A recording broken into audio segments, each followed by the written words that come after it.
আব্বু, এখানে একটা ঝাড়ু 5 টাকায় বিক্রি হয়, তো মুম্বাইতে কত দামে বিক্রি হবে? बेटा मुंबई में अनेक दाम में बिक्री होगा, 3 गुना 4 गुना दाम में बिक्री होगा।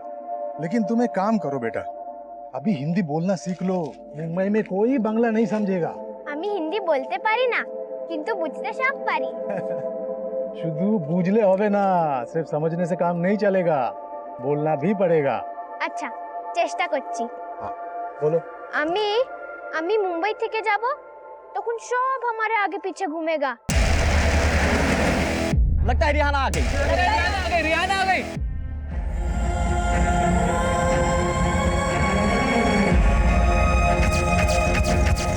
हम मेम बन जाएगा और फिर सब हमारा फोटो निकालेगा ऐसे।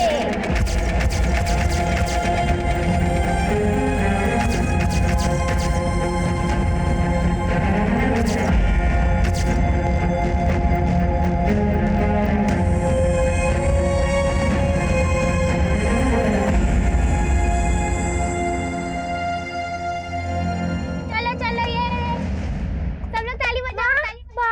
बात हो गई। हाँ? 2 मिनट बेटा, भात बन गया। तुम खेलो, मैं जल्दी खाना देती हूँ।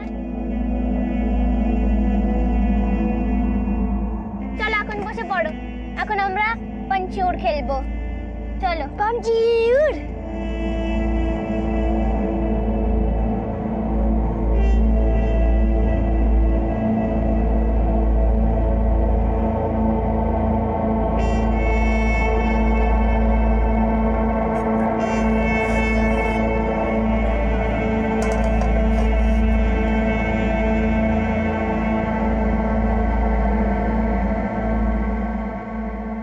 এসে গেছো? রেশন लेकर नहीं आई? किराने वाले झाड़ू नहीं लिए और उधार देने से भी मना कर दिया। बच्चे भूखे हैं। मैंने झूठ कहा, भात बन रहा है। क्या जवाब देंगे उन लोगों को? চলো চলো, সবাই ঘুমিয়ে পড়ো, আমি তোমাদের গান শোনাবো। চলো শুয়ে পড়ো সবাই। ভুক লাগিয়ে? হ্যাঁ জানি খিদে পেয়েছে, কিন্তু এখন ভাত তৈরি হতে সময় লাগবে না। আমি তোমাদের গান শোনাবো, চলো শুয়ে পড়ো, শুয়ে যাও। रिहाना बेटा आजा, जल्दी जल्दी एप्पल खा लो। रिहाना बेटा आजा। बेटा एप्पल खाने के बाद तुझे दवाई भी तो खानी है।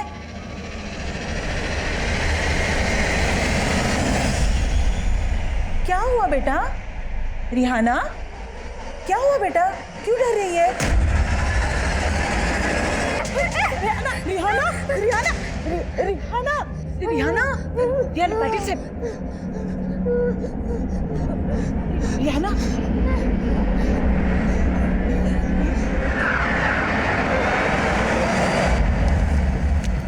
लीजिए बस। हाँ हाँ, तुम डॉक्टर को बुलाओ ना, मैं पहुंचती हूँ। प्लीज आप जल्दी आ जाइए। रिहाना को सिर्फ आप ही काबू कर सकती हो। हाँ हाँ, मेरी बेटी को ट्यूशन छोड़ के ही पहुंचती हूँ। Okay. Rewa, Rewa,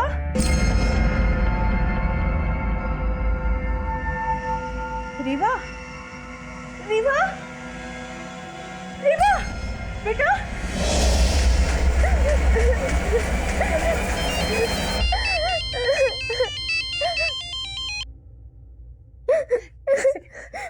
hello Ratna madam, ये तो सिर्फ ट्रेलर था। अगर तूने हमारी बात नहीं मानी ना, तो तुझे पूरी फिल्म दिखा देंगे।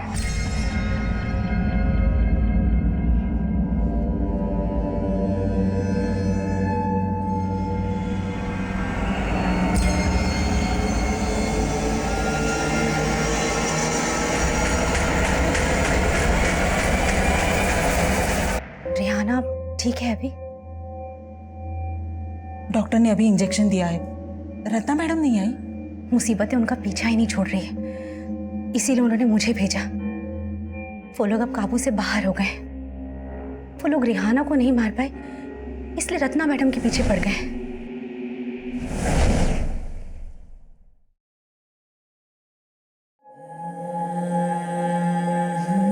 देखो रत्ना, तुम रिहाना का हौसला हो। अब इतनी दूर आने के बाद अगर तुम भी पीछे हट गई तो उस बच्ची पे क्या बीतेगी? ऊपर से भले ही वो जिंदा रहे, लेकिन अंदर से वो टूट जाएगी। मैं तो अपनी पूरी जिंदगी उस बच्ची के नाम कर दी थी अजय सर, पर मैं भूल गई थी कि मैं भी एक माँ हूँ और मेरी बेटी को भी मेरी ज़रूरत है। वो लोग बहुत खतरनाक हैं और उनके वजह से मेरे हस्बैंड मेरी बेटी को लेकर अपनी माँ के घर चले गए और मुझे अपनी बेटी से मिलने तक नहीं दे रहे। अच्छा एक बात बताओ, उन्होंने तुम्हारे घर पे हमला किया, तुम्हें धमकी दी, तो फिर तुमने पुलिस कंप्लेंट क्यों नहीं की? क्या फायदा, पुलिस ने अब तक क्या क्या जॉब करेगी। हेलो,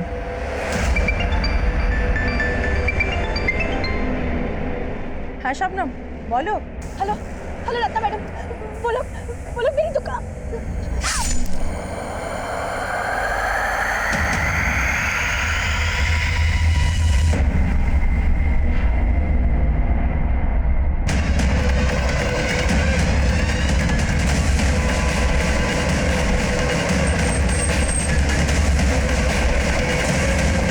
पीछे हटो।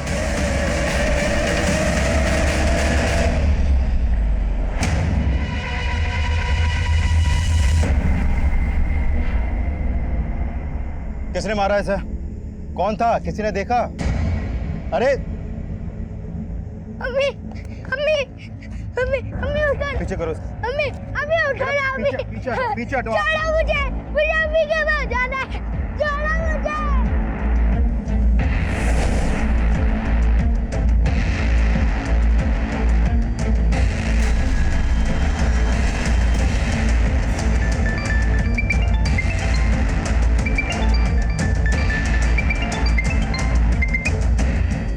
जैन सर, इस केस में मेरी एंट्री शबनम के मर्डर के बाद हुई थी। तब शबनम मर्डर केस रिहाना के केस से जुड़ा माना जा रहा था। यह केस एक ऐसे ह्यूमन एंगल से जुड़ा था जिसमें भूखमरी से लड़ रही रिहाना एक कभी ना खत्म होने वाली लड़ाई लड़ रही थी और ये लड़ाई उसे वेस्ट बंगाल से मुंबई ले आई थी और तब मैं भी उसके इस दर्दनाक सफर का हिस्सा बन गया था। जैन सर, सर ये रिहाना केस की फाइल। शबनम मर्डर केस की क्या अपडेट है, पहले ये बताओ। सर जाहिर है कि शबनम का मर्डर करने वाले उन्हीं लोगों से कनेक्टेड है जो रिहाना केस के सस्पेक्ट हैं, लेकिन फिलहाल कोई स्ट्रॉन्ग एविडेंस नहीं मिला सर वहां ना तो कोई सीसीटीवी था और ना ही क्राइम सीन का कोई ऐसा विटनेस सामने आया जो उन क्रिमिनल्स के खिलाफ कुछ बोले। सब डरे हुए हैं सर। क्यों डरे हुए? उनके अंदर के डर को निकालना, उन्हें कॉन्फिडेंस में लेना भी तो हमारा ही काम है ना। चलो एक बार को मान लेते हैं कि शबनम को उन लोगों ने टारगेट बनाया जो रिहाना केस में सस्पेक्ट है, लेकिन उन्होंने शबनम को 1 साल के बाद टारगेट क्यों बनाया? रिहाना तो शबनम को 1 साल पहले मिली थी ना।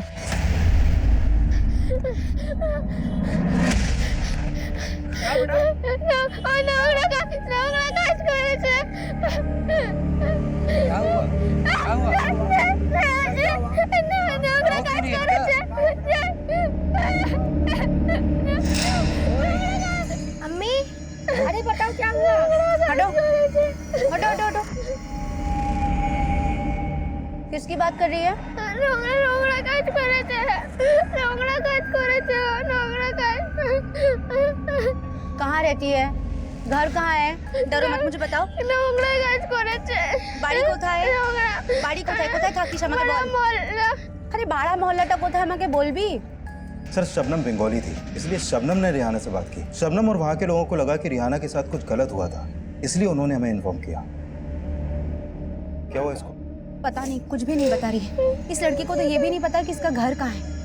बस बार बार एक ही बात बोल रही है कि नोंगड़ा काज नोंगड़ा काज। नोंगड़ा काज मतलब? सब बंगाली में नोंगड़ा काज का मतलब गंदा काम होता है। गंदा काम? बेटा क्या हुआ आपको? सर समझ में नहीं आया, जब मैं रिहाना से बात करने गया तो वो हमें देखकर डर गई और जब उसकी हालत नॉर्मल हुई तो हमने शबनम की मदद से उससे दोबारा बात करने की कोशिश की। तो नाम की? सर रिहाना ने शबनम को जो भी बताया उससे यही लगा कि रिहाना बंगाल से मुंबई आई थी और उसे मुंबई में कहीं फोर्सफुली रखा गया था, लेकिन कहाँ ये वो भी नहीं जानती थी। फिर सर हमने रिहाना की फोटो दिखाकर आसपास पूछताछ भी की और एक आदमी ने रिहाना की फोटो को आइडेंटिफाई भी किया। सर उस आदमी ने बताया कि उसने रिहाना को विष्णु के घर में देखा था और जब हमने विष्णु से रिहाना के बारे में पूछताछ की तो उसने रिहाना को पहचानने से मना कर दिया। तो तब तुमने विष्णु के खिलाफ कोई ठोस एक्शन क्यों नहीं लिया? लेकिन सर तब सिर्फ एक गवाह के अलावा किसी ने भी उसके खिलाफ बयान नहीं दिया था। लेकिन बाद में हमने एक्शन लिया था सर। बाद में तुम लोगों ने एक्शन इसलिए लिया था क्योंकि सर्वोदय अखबार के एडिटर ने उस बच्ची पर एक आर्टिकल छापा था। उस आर्टिकल से पुलिस डिपार्टमेंट की कितनी किरकिरी हुई है मालूम है तुम लोगों को? तुम्हारे एक्शन लेने से हुआ क्या? विष्णु तो अब भी फरार है। लेकिन सर सिर्फ विष्णु अकेला सस्पेक्ट नहीं है। बोल तो ऐसे रहे हो जैसे बाकी सब लोगों का पता लगा लिया। पिछले 1 साल से ये स्केच लेकर घूम रहे हो, और शबनम के मर्डर के बाद भी सेम एक्सक्यूज है कि कोई सामने नहीं आ रहा है, डर रहे हैं सब। रिहाना के माँ बाप उसके घर का पता भी नहीं लगा पाए हो अभी तक। सर हम कोशिश कर रहे हैं। कोशिश नहीं, आई वांट रिजल्ट कमल। अब इस केस में कोई कोताही नहीं बरती जाएगी, अंडरस्टैंड?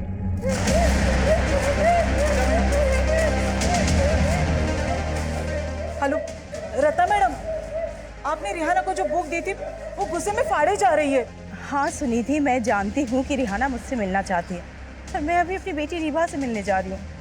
लेकिन मैडम, रिहाना भी तो आपकी बेटी जैसी है, प्लीज एक बार आने की कोशिश कीजिए। हाँ हाँ मैं समझती हूँ, मैं टाइम निकाल के आऊँगी। ओके रिहाना, रिहाना बेटा।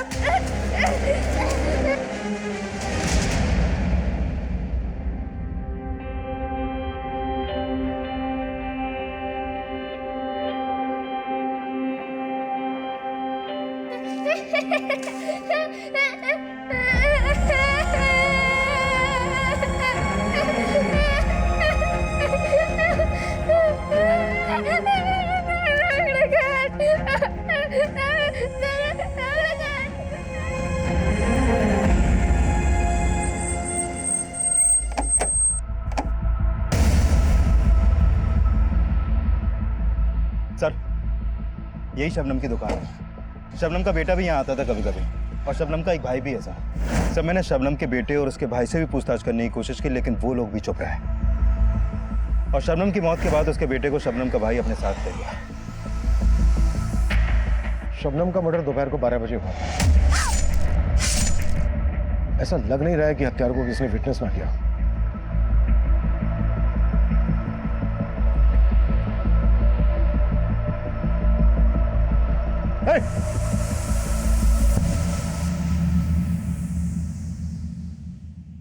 तो मुझे देख के ऐसे अचानक जाने क्यों लगे? क्योंकि मुझे मालूम है साहब, आप वही सब पूछिए और मैं कुछ नहीं जानता। आपको देखकर ऐसा लग नहीं रहा है कि आप कुछ नहीं जानते। देखिए, आपको डरने की जरूरत नहीं है, आपकी हिफाजत की जिम्मेदारी हमारी है। आपने जो भी देखा, आप जो भी जानते हैं, हमें बता दीजिए। साहब 3 लोग थे वो, और उन्होंने चेहरे पे कपड़ा लगाया हुआ था,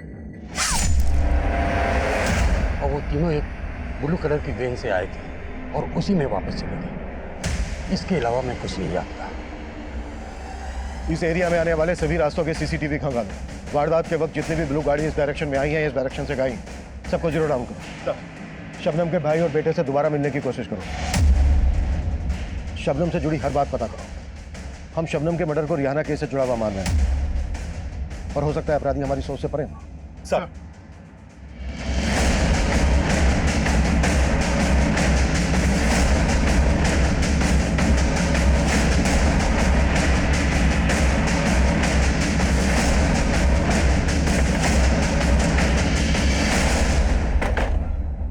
तुम लोग यहीं पे वेट करो।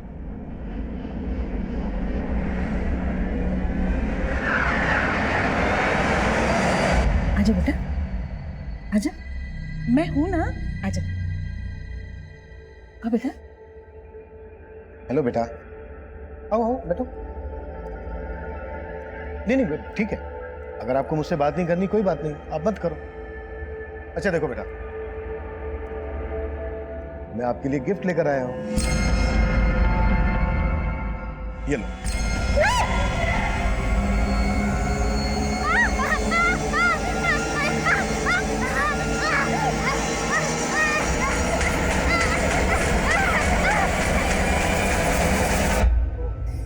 डर मत बेटा, मैं हूं ना। सर समझ में नहीं आया, जब मैं रिहाना से बात करने गया तो वो हमें देखकर डर के मारे भाग क्यों गया? रिहाना जब भी किसी को पुलिस की वर्दी में देखती थी तो उसकी बेचैनी और ज्यादा बढ़ जाती थी। ये इस केस का एक ऐसा रहस्य था जिसकी असल वजह तब तक ढूंढी ही नहीं गई थी।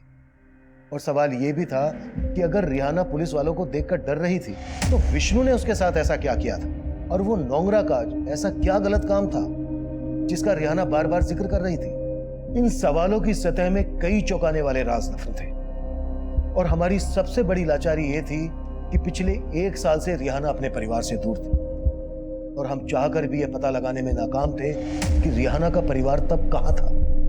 तब हमारी इन्वेस्टिगेशन की अगली कड़ी रत्ना थी। शबनम के मर्डर के बाद रिहाना ही नहीं, रत्ना की जिंदगी भी खतरे में थी। आपके घर पर हमला हुआ था, आपकी बेटी को आपके घर पर बांध दिया गया था। हाँ सर, उन्होंने मुझे फोन पे धमकी दी थी। लेकिन मेरी टीम ने मुझे इस बारे में कुछ नहीं बताया। क्योंकि मैंने उन्हें बताया ही नहीं था। मेरा तो उन पर से भरोसा ही उठ चुका है। और क्या मैं नहीं बताऊंगी तो पुलिस का फर्ज नहीं बनता कि इस केस को हैंडल करे? बीच बाजार में शबनम का आपको बताने से क्या फायदा? Sir, I am sorry to say, लेकिन अभी तक आप रिहाना के घर का पता नहीं लगा पाए। आप गुनहगारों को पकड़ पाएंगे? अजय जी, मैं जानता हूं आप हमारे डिपार्टमेंट के खिलाफ कुछ ना कुछ लिखते आए। सर, हमारा काम ही है सच्ची खबर लोगों तक पहुंचाना, और वैसे भी इस केस में पुलिस ने एक्शन मेरे खबर के बाद ही लिया था, और इस खबर के बाद ही रिहाना का मेडिकल टेस्ट करवाया गया था। हाँ सर, इससे पहले तो पुलिस ये तक नहीं मान रही थी कि उस बच्चे के साथ नूंगरा काज यानी कि she was raped several times. उस बच्ची ने हिंदी तक नहीं बोल पाती और उसके लिए एक ऐसा ट्रांसलेटर रखा गया है जो कि उसे कभी समझ ही नहीं पाया। मैं तो ह्यूमैनिटी ग्राउंड से अपने कॉलेज से स्केड्यूल निकाल कर उस बच्ची के लिए ट्रांसलेटर बनी। मैं 15 दिन धरे विष्णुर घरे छिलाम। ये बोल रही है कि 15 दिन से ये विष्णु के घर पे रह रही थी और उसके हाथ बीती को समझी और उसके बिहाफ में कोर्ट में हियरिंग में शामिल हुई। मिलॉर्ड, सबसे पहले मैं कोर्ट का शुक्रिया अदा करूंगा कि उन्होंने रत्ना को रिहाना के बिहाफ पर ट्रांसलेटर नियुक्त करने की इजाजत दी, और अब मैं चाहूंगा कि रत्ना जी कोर्ट को वो सारी बातें बताएं जो रिहाना ने उन्हें बताई कि कितने वक्त से रिहाना विष्णु के घर में रह रही थी और विष्णु उनके साथ कितनी ज्यादतियां करते थे। सर, रिहाना ने मुझे बताया कि वो करीब 15 दिन से विष्णु के घर रह रही थी और उसने मुझे ये भी बताया। मिलॉर्ड, रिहाना के साथ विष्णु जानवरों की तरह पेश आता था। वो रिहाना का सिर्फ रेप ही नहीं करता था बल्कि उसके बदन को नोचता था, खसोटता था, जिसकी गवाही रिहाना की ये मेडिकल रिपोर्ट दे रही है। Objection my lord, Rihana Vishnu के साथ सिर्फ 15 दिन के लिए रही थी, लेकिन उसकी मेडिकल रिपोर्ट से ये बात भी सामने आई है कि रिहाना का कई महीनों से रेप किया जा रहा था, सिर्फ 15 दिनों से नहीं। इससे ये साबित नहीं होता कि विष्णु जी ने ही उसका रेप किया है। और गौर करने वाली बात यह है माय लॉर्ड कि जब रिहाना का मेडिकल टेस्ट हुआ तो उसके शरीर से विष्णु का कोई भी डीएनए सैंपल नहीं मिला।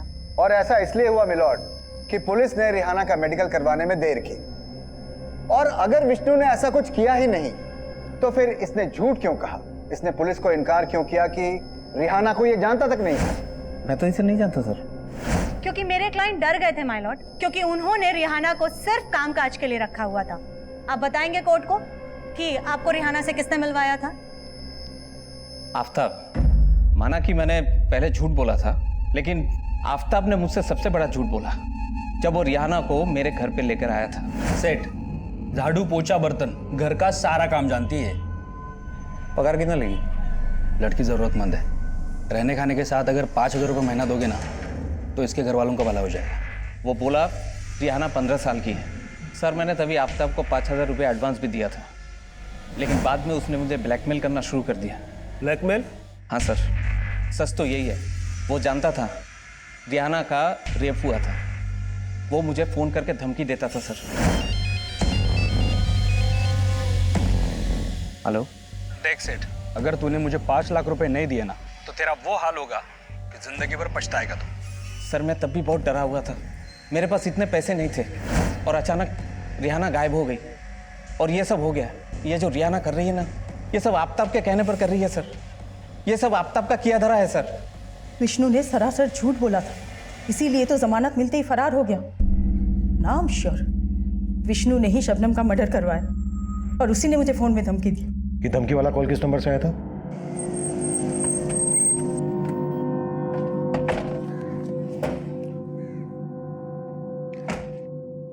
पाटिल, इस नंबर की डिटेल निकालो। सर,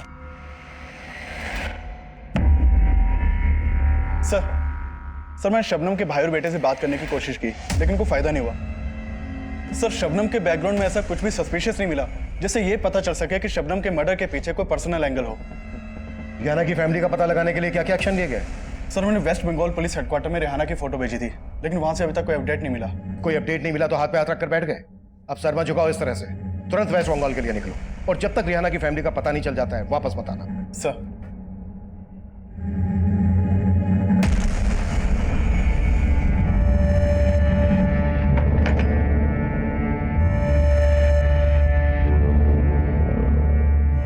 और कितने दिन यहाँ रखोगे मुझे?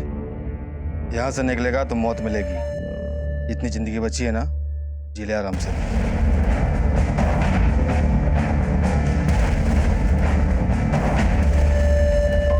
कमिंग सर, मैंने उस ब्लू कलर की वैन का ट्रायल चेक किया जिसमें शबनम के हत्यारों को जाते हुए देखा गया था।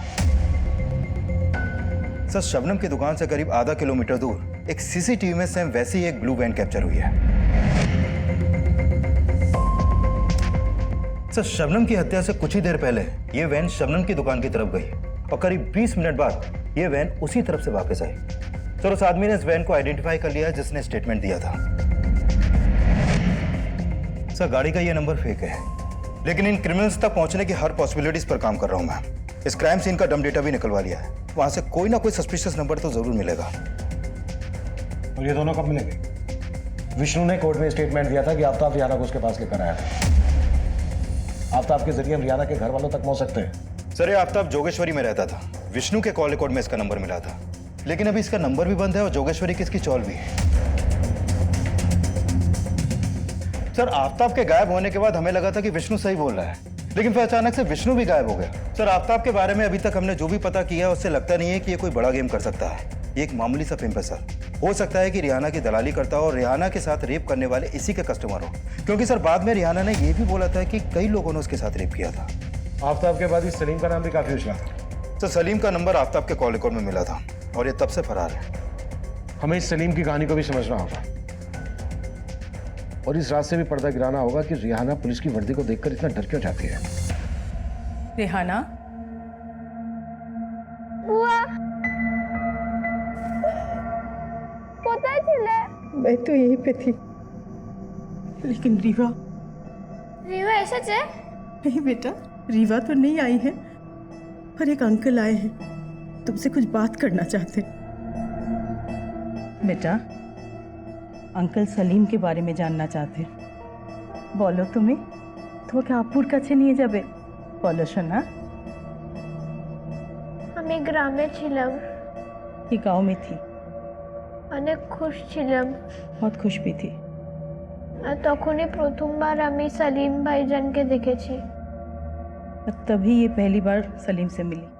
খাবো ছেড়ে দেব। बहुत मीठा गला है रिहाना का, एकदम मुंबई के लिए बना हुआ है। तो ऐसे बोल रहा है जैसे इसको गवैया बना देगा।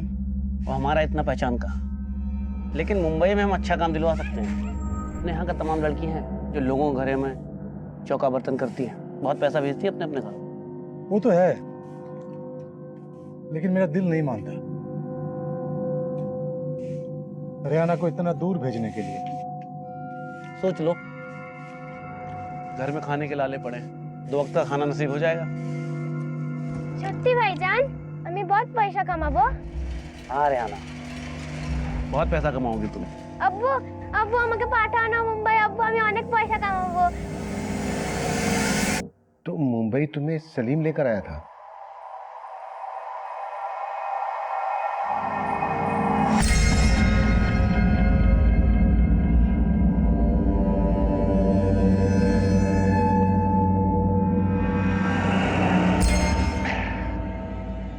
चल तुम्हारा एक फोटो ले लेते हैं, काम के लिए जरूरत पड़ेगी।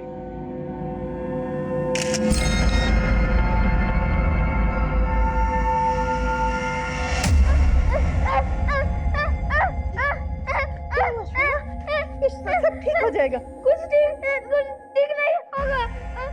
আমাকে ঘরে নিয়ে যাও আব্বু, আব্বू सब ठीक करेगा।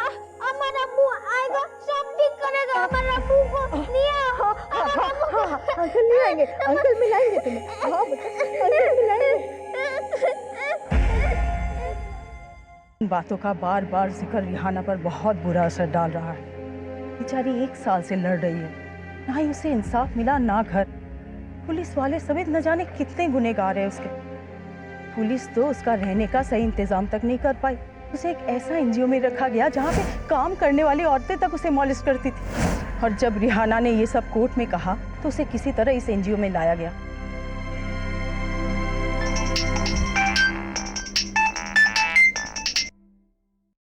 हाँ कमल। सर, जिस नंबर से रत्ना को थ्रेट कॉल की गई थी वो नंबर फेक आईडी से लिया गया था, और जिस समय रत्ना को कॉल हुई थी उस समय वो नंबर मीरा भाईंदर में एक्टिव था।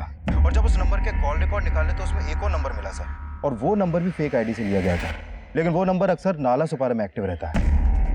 कमल, नाला सुपारा के इस नंबर को ट्रेस करो कि हमारे किसी सस्पेक्ट का नंबर हो सकता है। Okay sir. ओके। हम तब उन दोनों संदिग्ध मोबाइल्स नंबर की जांच में जुटे थे। वहीं वेस्ट बंगाल में रिहाना के परिवार की तलाश भी जोरों पर थी। तभी हमने उन दोनों नंबर्स में से एक नंबर को नाला सोपारा में ट्रैक किया।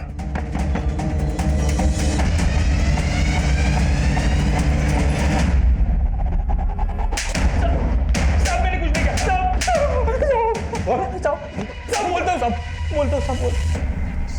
साहब मैं मानता हूँ कि मैंने रिहाना को विष्णु सेठ के घर पे पहुंचाया था, लेकिन सलीम पहले उसे मेरे पास लेके आया था, क्योंकि सलीम जिस मोहल्ले में रहता है उसके पड़ोसियों को पता चल गया कि सलीम रिहाना का रेप करता था। लेकिन तूने बड़ा सहारा दिया रिहाना को। तूने भी तो वही किया जो सलीम कर रहा था।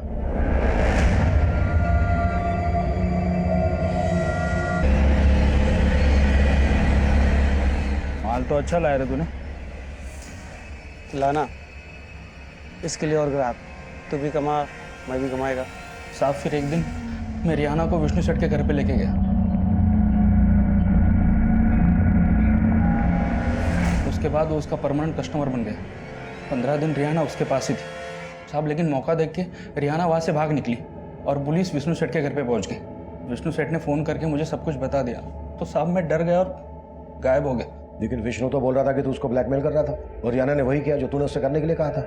झूठ बोल रहा था साहब। इस वक्त विष्णु कहाँ है? मालूम नहीं साहब। और सलीम? उसके बारे में पता नहीं मुझे साहब। इस नंबर से तुझे कॉल कौन करता था? सलीम, लेकिन मुझे नहीं पता साहब कि सलीम अभी कहाँ पे। इसी नंबर से प्रोफेसर रत्ना को भी कॉल किया गया था, धमकी दी गई थी, उनकी बेटी को घर पर बांध दिया गया था। तेरे कहने का मतलब है ये सब सलीम कर रहा था? साहब वो तो नहीं पता, लेकिन सलीम अकेला नहीं कर रहा हो, वो लोग करवा रहे होंगे उससे। वो कौन लोग? तू वहाँ आराम से दारू पी रहा है और मैं यहाँ पे वड़ा पाव खा खा के पक गया हूँ। मेरे को निकाल यहाँ से, तो अगर मेरा माथा ठनक गया ना तो सीधा पुलिस के पास जाके सबके काले चिट्टे खोल दूंगा मैं। अरे मैं खुद फंसा हुआ हूँ उन पुलिस वालों को रिहाना का ग्राहक बना के। गलती की मैंने। अरे खुद को बचाने के लिए मेरी मार रहे हैं। वो जो बोल रहा है मुझे करना पड़ रहा है। किन पुलिस वालों की बात कर रहा था? साहब ये तो आपको सलीम ही बता सकता है। मैं ना ही सलीम के बारे में जानता हूँ, ना ही विष्णु के बारे में, और ना ही उन पुलिस वालों के बारे में।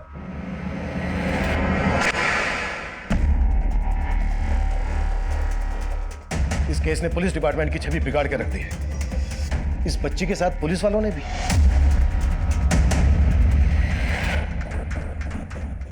डिस्गस्टिंग। अगर तुम लोगों ने थोड़ी भी चौकसी बरती होती ना तो आज सारे क्रिमिनल्स अंदर होते। अगर मीडिया ये इशू नहीं उठाता ना तो जितना तुम लोगों ने किया है वो भी नहीं करते। अब सर झुकाने से क्या होगा? विष्णु इस केस का प्राइम सस्पेक्ट था। तुमने इसे गिरफ्तार किया, कोर्ट में पेश किया, लेकिन जमानत मिलते ही गायब हो गया। क्या कर रहे थे तुम लोग? इतनी सी निगरानी नहीं रख पाए इस पर? कहीं ऐसा तो नहीं है कि तुम भी? सर, अगर आपको वाकई में लग रहा है कि मैं उन क्रिमिनल्स के साथ हूं तो आप मुझे इस केस से हटा दीजिए।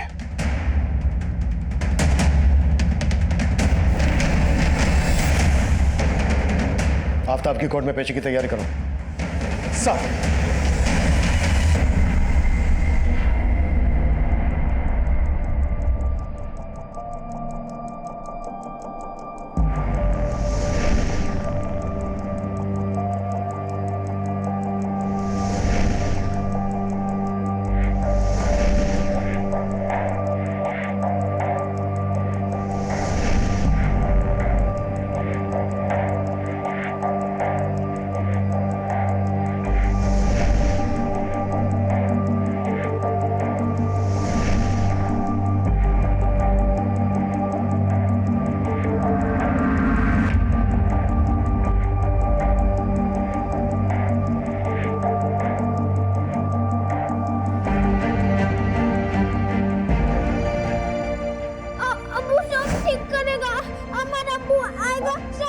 जाने दो हमारे अब्बू को।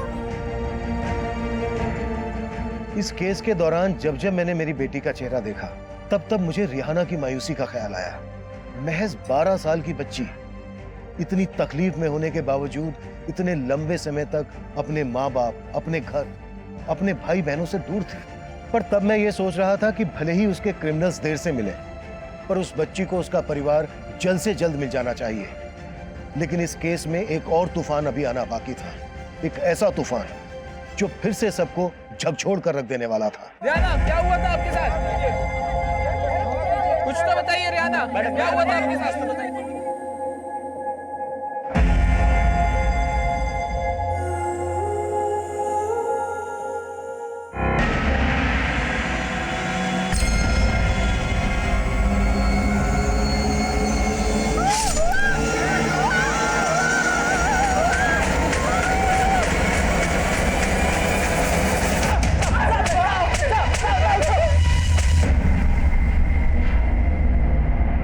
बोलो, किसके कहने पर हमला किया था? पाटिल, जब तक ये मुंह ना खोले ना, हाथ रुकना नहीं चाहिए। सर ये दोनों हिस्ट्री शीटर हैं, मुन्ना और विजय। रंगदारी और धमकी के केस में कई बार अंदर भी जा चुके हैं लोग। मतलब ये पक्का है कि किसी ने सुपारी दी है? सलीम या उन पुलिस वालों में से ही कोई होगा? हाँ गौतम। सर रेहाना के गांव का पता चल गया है। गंगा सागर के बड़ा गांव में रहती है रेहाना, तो मैं रेहाना के घर ही जा रहा हूँ। ग्रेट। रियाना के परिवार वालों से मिलने के बाद भी मुझे कॉल करना। ओके? Okay sir.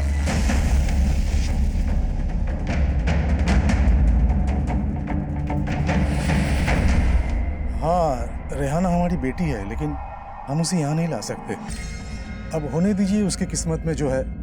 आपको जरा भी अंदाजा है कि आपकी बच्ची किस हालत से गुजर रही है और आप उसे यहाँ घर पे नहीं लाना चाहते?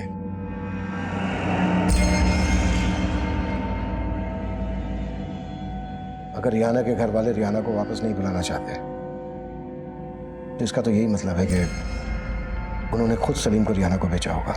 सर मुझे भी यही लग रहा है। सर मैंने यहाँ सलीम के बारे में भी पता किया। सलीम यहीं का रहने वाला था और काफी सालों से मुंबई में रह रहा था। सर इस सलीम के आगे पीछे कोई भी नहीं है।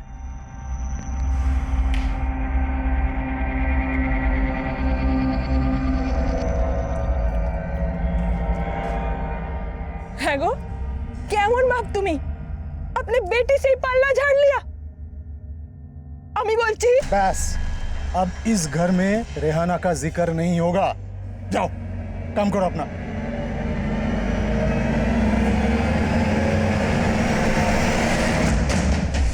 সত্যি আমার আব্বু মিল গয়া?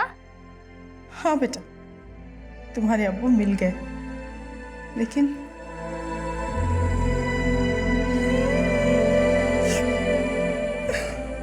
কেঁদো না।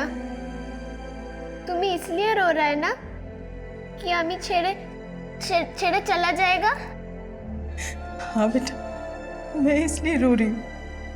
तुम मुझे छोड़ के चली जाओगी ना? না না, আমি আমার আব্বুকে পাস তোমাকে নিয়ে जाएगा। আমি তুমি साथ रहेगा।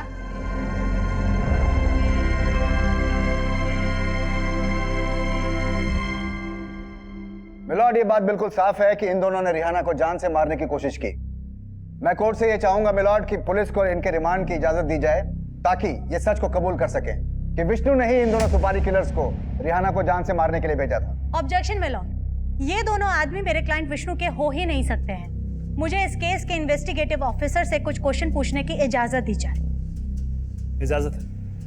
मुझे नहीं लगता कि इन दोनों हमलावरों ने आप जैसे ऑफिसर के सामने अभी तक अपना मुंह नहीं खोला होगा। ये दोनों प्रोफेशनल क्रिमिनल्स हैं। इनकी क्रिमिनल बैकग्राउंड है सर।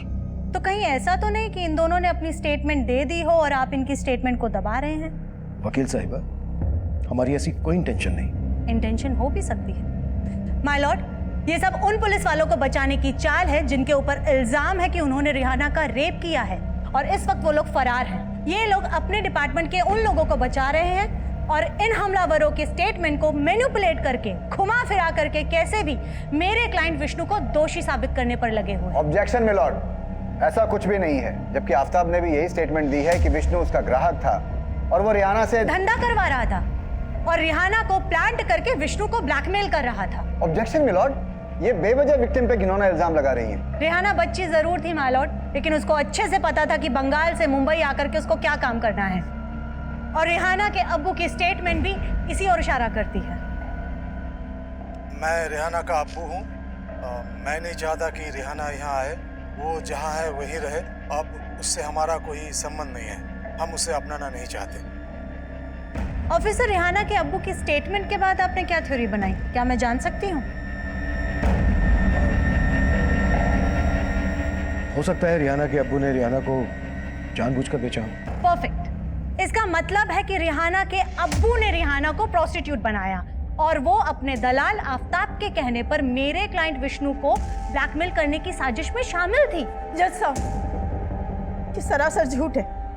ये रिहाना को इस तरह बदनाम नहीं कर सकते। रत्ना जी, आप रिहाना के बिहाफ में वही बोल सकती है जो रिहाना ने आपको बताया है, और आइंदा से तभी बोलिएगा जब आपसे पूछा जाए।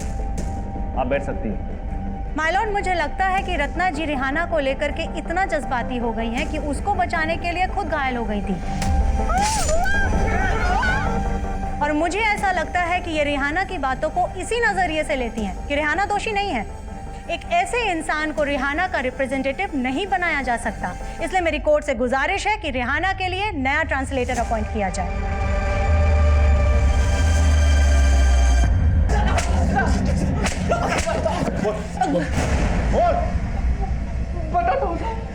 बताता हूँ साहब।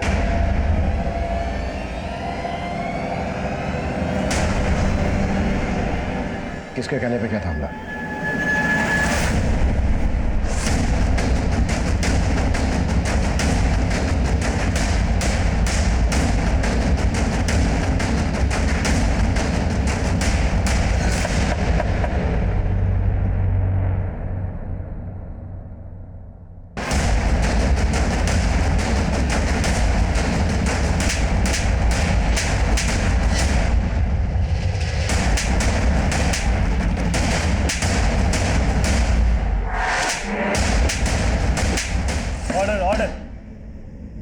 going to announce the verdict of the case.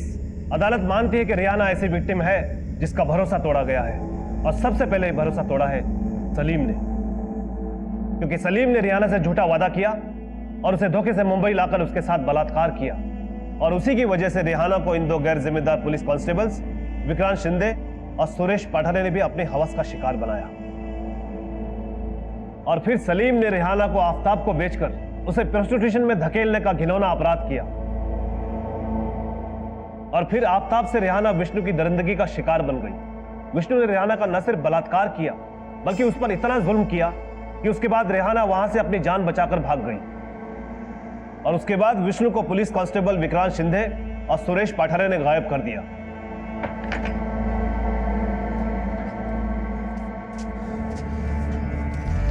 और कितने दिन यहाँ रखोगे मुझे? यहाँ से बाहर जाएगा ना तो मौत मिलेगी। जितनी जिंदगी बची है जी ले। क्योंकि इन्होंने सलीम के साथ मिलकर ऐसी आपराधिक साजिश रची जिसमें इन्होंने रत्ना और उसकी बेटी को टारगेट किया और मुन्ना और विजय के हाथों शबनम की हत्या करवा दी, और रिहाना को जान से मारने की कोशिश भी की। तमाम सबूतों और गवाहों को मद्देनजर रखते हुए यह अदालत इन सभी आरोपियों को उम्र कैद की सजा का हुक्म देती है।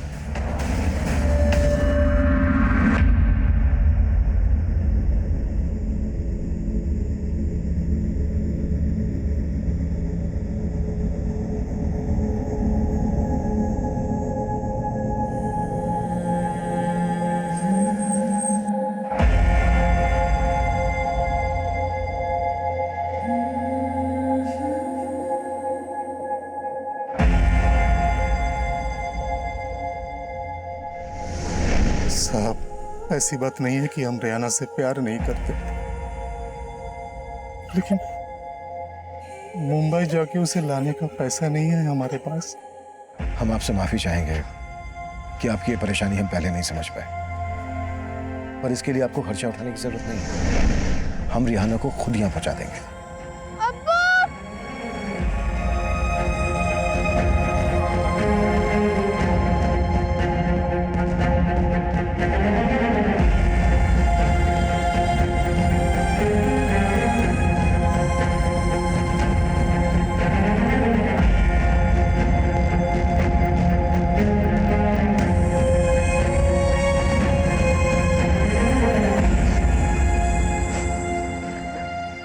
এটা তোমার জন্য। আমাকে এই চাল রত্না বুয়া দিয়েছে। रिहाना के दर्द और मायूसी को मुस्कान का मरहम मिला। वो अपने परिवार से मिलकर खुश है, लेकिन आज भी उसके अंदर कई ऐसे सवाल उमड़ रहे होंगे जिनका जवाब देना मुश्किल है। ये वो गंभीर सवाल हैं जो आए दिन हमारे देश, हमारे समाज को कलंकित कर रहे हैं। रेप जैसा अमानवीय अपराध रोजाना हमारी बहन, हमारी बेटियों, बच्चियों को पीड़ित बना रहा है, लेकिन हम चाहकर भी इसकी रोकथाम नहीं कर पा रहे हैं। इंसानियत का स्तर दिन ब दिन गिरता जा रहा है, पर हमें यह सोचना होगा कि हम अपने हिस्से की इंसानियत को पूरी ईमानदारी से निभाएं। बुराई को बुराई करके तो नहीं रोका जा सकता, लेकिन हमें अच्छाई को अच्छाई करके बचाना होगा। अब मैं अभिमन्यु जिंदल आप लोगों से विदा लेता हूं। आपसे फिर मुलाकात होगी एक नए केस के साथ। देखते रहिए क्राइम पेट्रोल 10 तक। मकसद बताना नहीं, बचाना है।